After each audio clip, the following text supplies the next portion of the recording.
In this video, I will show you how to fix shaders preloading error in Modern Warfare 3. Before doing anything else, restart your PC to rule out temporary system errors that might be causing the issue. Next, verify the integrity of your game files. Depending on where you play Modern Warfare 3, follow these steps. For Steam users, open Steam and go to your library.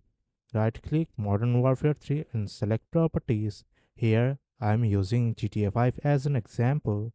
Click on Local Files or Installed Files. Then verify file integrity. Steam will scan and replace any missing or corrupt files. For Battle.net users, open Battle.net and select Modern Warfare 3.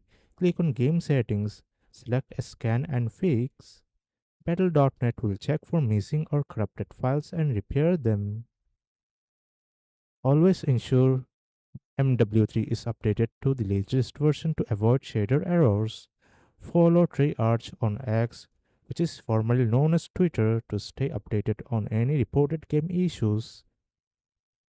If this is a widespread issue, a hotfix might be released soon. Once available, update MW3 and retry shader preloading. That's it. Follow these steps to fix the shaders preloading errors in Modern Warfare 3. If this video helps, like, share, and subscribe.